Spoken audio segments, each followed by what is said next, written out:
More than 50 years ago, I fell in love with the story of Joan of Arc.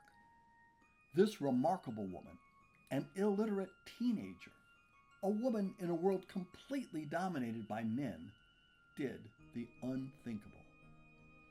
Joan led an insurrection against an army of English invaders, and when she was eventually captured, put on trial, and executed, she stood up to her oppressors and accepted her fate with dignity and courage.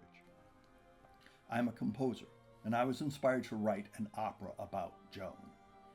I managed to get one scene from the opera staged by a small company in San Francisco, but then I had to wait for many years before the opportunity arose to put on a completely staged version in Sonoma. I threw everything I had into this production. But less than a week before the show was going to open, disaster struck. COVID torpedoed the entire project. And with no ticket revenues, it took all my financial resources to pay the cast, crew, and instrumentalists. But I was not going to give up on my dream of telling Joan's story. It took a year, but I managed to pull together the resources to mount a semi-staged production.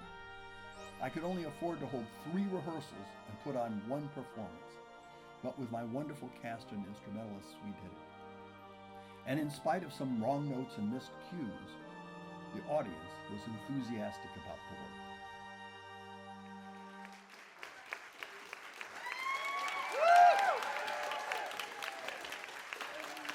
Fired up by this success, I am determined to do a fully staged production. And the first step in achieving this will be to make a high-quality recording of the complete opera.